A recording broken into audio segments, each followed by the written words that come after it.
Good afternoon, everyone. My name is Benjamin, and welcome back to another 2020 election video. And today I kind of want to talk a little bit about what a landslide would look like in 2020. And I decided I'm going to do it for both candidates just because I think it'd be entertaining. And personally, I don't really think a landslide is going to happen. And the definition I'm going to be using for a landslide is a 10% or greater margin of victory in the popular vote.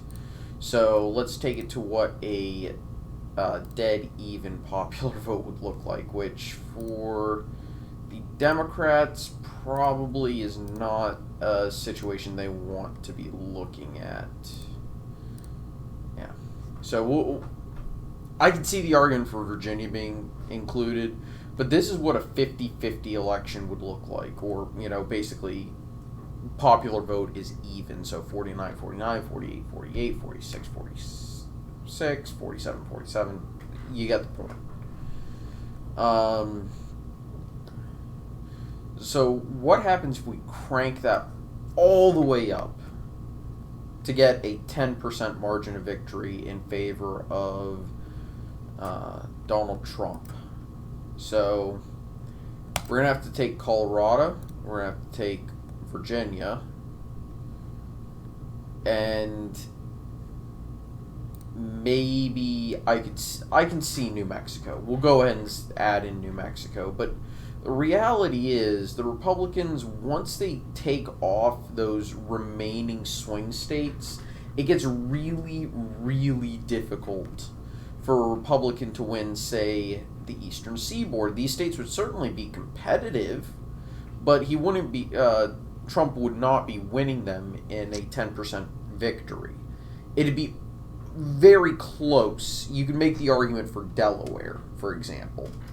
Oregon, no. Washington, certainly not. And the rest of them, obviously, I'm not even going to really consider it.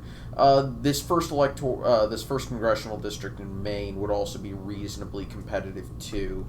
But yeah, so let's go back to our baseline for a dead even election.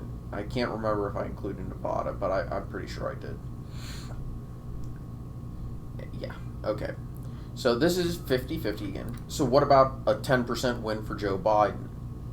Well, first we're going to have to give, the Clinton states, and that will get us to a 2%. I mean, obviously, those would be the next states to go, followed by Florida.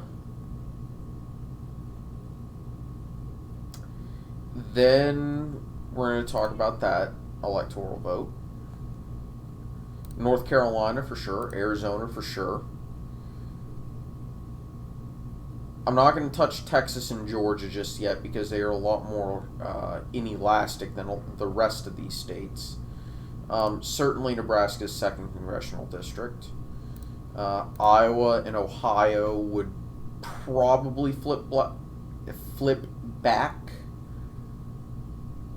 And Texas and Georgia would be just on the outside of competitive. Now, I think we have to remember that not every state moves the same amount in proportion to a shift in the national popular vote.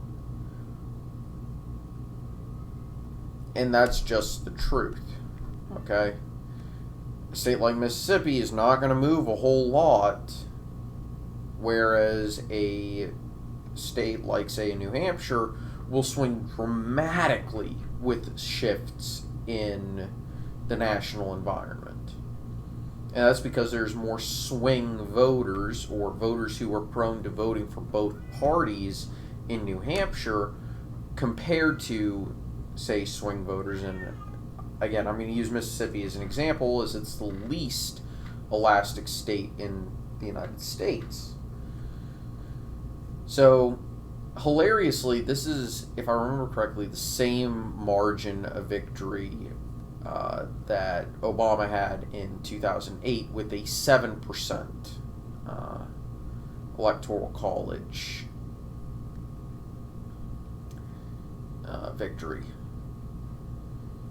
And as you can see, Arizona and Indiana flipped, really. And that's about it. So, is this a map that Democrats would love to see? Yeah, certainly. And the other one was certainly a map that Trump fans would love to see. As for current observations, take this with a grain of salt for a few reasons. Number one, I live in a somewhat rural area, fairly rural area, but I do live in a built-up part within that rural area. And at least in the town that I live in, I think I've seen more Trump support this election year in 2020 than I did at all in 2016. Now, it is still early, but, you know, I think it's important to remember that in 2016 it was fairly obvious, I would say, to judge how much support a person had in an area just by listening to conversations, looking at the stickers that are on cars, etc. And this year, it's kind of interesting, but there are a lot of people who are wearing masks with campaign memorabilia, I guess, on them as, you know, a thing. And I've seen a lot of Make America Great Again masks, a lot of Trump masks. It's, maybe it's just people are a little more prone to showing their support for Trump now that he's the president. And that could be it. And, of course, another grain of salt because anecdotal evidence is hazy at best. But then again, I was right when I went down and through a good portion of Tennessee, and I decided that the amount of support for Blackburn was far greater than most election forecasters and handicappers were giving her credit for, and that Phil Bredesen was not going to be competitive in Tennessee in that Senate election. And it turns out I was correct. So,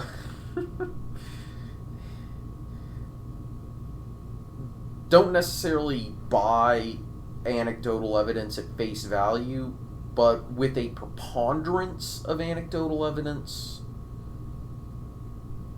it can be a good indicator of what's going on in a certain area. But that's just the way I have been viewing the current situation. Obviously, I still think Biden is going to win Virginia. Virginia is basically run by Nova these days, and I think most people outside of Nova and Richmond and Hampton Roads hate that. I think a few people in Roanoke and Charlottesville and Norfolk are also okay with it, but the rest of the state can't stand Nova. But anyway, I'm going to go ahead and end it here. As always, likes, comments, subscriptions, they always do help, and I greatly appreciate it. And let's see if we can get to 500, and see y'all next time. Take it easy. Bye-bye.